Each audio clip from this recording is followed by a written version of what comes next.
Sir আমার মেয়েটা খুব অসুস্থ, আমার টাকাগুলো দেন। আমি ওকে নিয়ে শহরে যাব ডাক্তার দেখানোর জন্য। তোর মেয়ের তো অসুখ না, তুই এটা বুঝবি না। তোর মেয়েকে আমার কাছে পাঠাই দে। কি বলেন স্যার, আপনি আমার কাজের টাকাগুলো দেন। তুই মনে হয় আমার কথা বুঝিস নাই, রাতে তোর মেয়েকে আমার কাছে পাঠাই দিস। স্যার কি বলেন, আমরা গরিব বলে আমাদের দুর্বলতার সুযোগ নিতেছেন। তুই বেশি কথা কস, তোর না টাকার দরকার। স্যার এটা আপনি কি বলেন, আমরা গরিব হতে পারি, এত সস্তা ভাববেন না। আরে শালা বেশি কথা করে।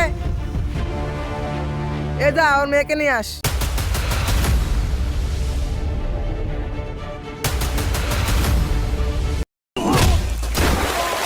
শালা ক্ষমতার অপব্যবহার করে, সে তার মেয়ের কাজের টাকা চাইছে, তুই তার মেয়ের কাজের টাকা দিতেছিস না। গরিবের টাকা মেরে খাস, আবার তার মেয়ের গায়ে হাত দিতে চাস। তুই কাজটা ভালো করলি না রে। Can't let you get away.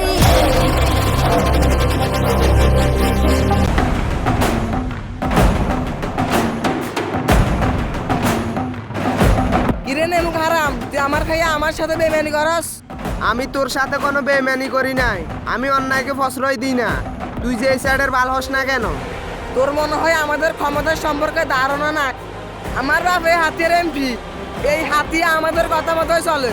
এটা হচ্ছে তোর ভুল ধারণা। পাবলিকের টাকা মেরে মেরে খেয়ে বড় লোক হইছস, এখন ক্ষমতার অপব্যবহার করতেছস। পাবলিক যদি একবার সাথে তোদের অস্তিত্ব টোকায় ভাবি না তোরা। এই ফকিন্নির বলা বেশি কথা কয় রে। এই যা ওরা মায়ের নদীতে বাসা দিয়া।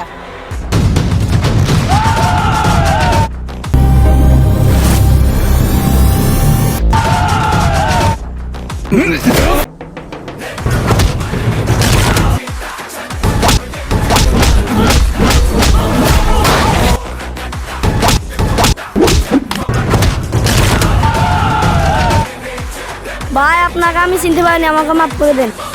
শালা এতদিন ধরে আমার খালি, এখন আমার সাথে বেমানি করলি। আর আমার জানা এই বাস একটু জানার চিন্তা তুই কর।